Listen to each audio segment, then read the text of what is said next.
finally, tonight, if you have been watching this program, you know that each week we've been breaking down the 12 ballot measures here in California with various reporters from the great team at CalMatters. Well, tonight we tackled the final two, Prop 15 and Prop 20. We do so with Ben Christopher, elections and politics reporter with CalMatters. It's great to have you back with us, Ben. Thanks for having me.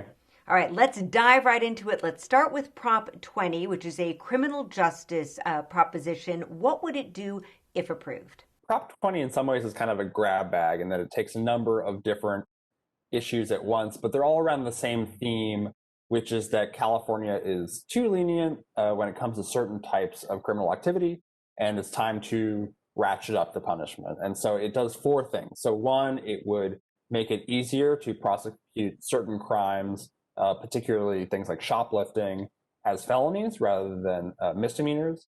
It would reduce the number of inmates who qualify for early release from prison by expanding the number of offenses that would disqualify someone from being able to apply for early release. It would boost the penalties for someone who violates the terms of their parole. And then it would also require law enforcement to collect DNA samples from people convicted of certain misdemeanors like shoplifting. And that last part I'd like to talk about just a bit. And I know this is a vast topic. We actually did an entire hour on this program looking at DNA, and part of that was how it's used in the criminal justice system. But there's some real back and forth. Can you just kind of characterize for us some of the pros and cons of tracking DNA and how it would work in this particular ballot measure? Basically, the State Department of Justice currently operates a DNA database. So it is an existing program. And if someone is convicted of a felony, or if they're required to sign on to the sex offender registry and arson registry, they have their DNA stored there. And so for these are for serious crimes. And the idea is that if law enforcement are trying to look into, say, a new murder, and they find some DNA sample on the scene, they can check it against this existing database. And so Prop 20, what it would do is expand the number of crimes that warrant or require DNA collection to include a number of crimes that are currently misdemeanors. So shoplifting, check fraud, grand theft, prescription drug abuse, domestic violence, that kind of thing.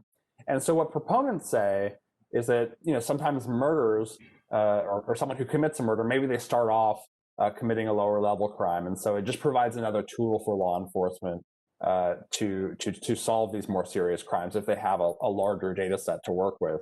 Opponents say, well, first, that's not true that someone who commits check fraud, for example, is more likely to turn to murder at some point in their life.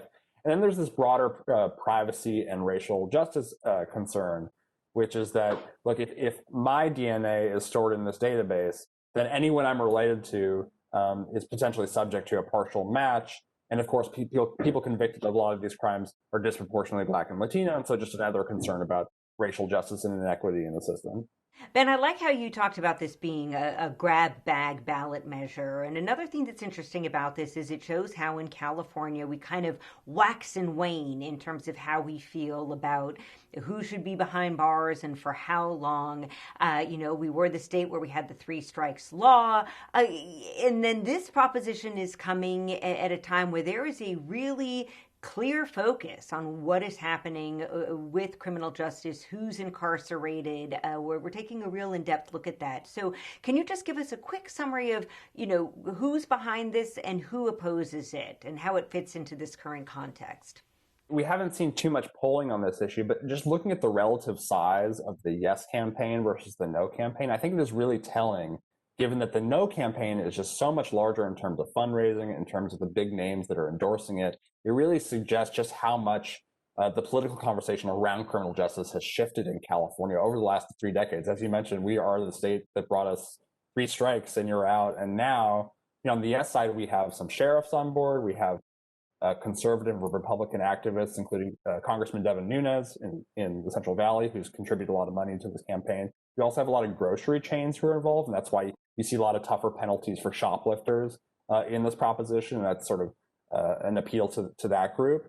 But if you look at the no side, they're outspending the yes side by more than fourfold. And you have the governor, you have the Democratic Party, you have a bunch of powerful labor unions, you have even the probation officers union who opposes this. And then, of course, you have Jerry Brown, the former governor who dumped a bunch of his old campaign cash into the No campaign.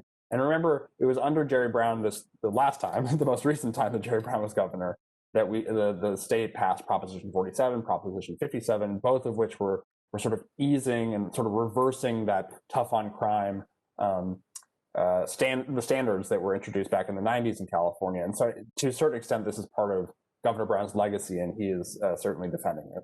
Quite a legacy indeed. All right, Ben, let us pivot now to Prop 15. And I was just walking around my neighborhood and I saw a sign in the window that said yes on Prop 15, which is, of course, the split roll tax, which would have commercial properties no longer being able to take advantage of Prop 13 from decades ago. But the byline there, the tagline rather, was tax the rich. And I think that's how a lot of people see this. But as you and your colleagues have written about at CalMatters, small businesses could potentially be harmed by Prop 15 as well. What's the latest that we're hearing on what the ripple effect of Prop 15 could be?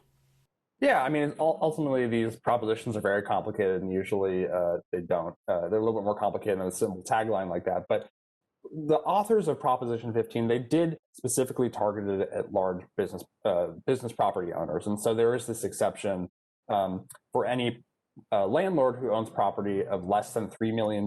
Now, I've heard from business owners in Los Angeles and San Francisco who say, $3 million, that's nothing. That's going to affect me. But obviously, so depending where you're in the state, your mileage may vary on that. So that's one concern, that you were going to have some maybe medium-sized businesses who are still going to be subject to the increase in tax. But then another concern that you hear are from tenants. A lot of small businesses are tenants. They rent from maybe a large landlord who is going to be subject to an increase in property taxes. And so the concern that you hear is that, well, what's to keep the landlord from just passing the cost on to me, a small business? And it's kind of a complicated debate. But what you'll hear from the yes side and from a number of economists is, look, market rents are set by the market. And so it's particularly if you have some landlords who are facing much higher costs and some who aren't seeing their property taxes increase, they're not going to be able to just pass along their costs in the long term to their tenants without because ultimately they are competing with other landlords for those tenants. And so there's a competition aspect involved. The counter argument to that is that a lot of tenants, even if that's true in the long term, a lot of tenants are within their lease are required to pay property tax or an increase in property tax.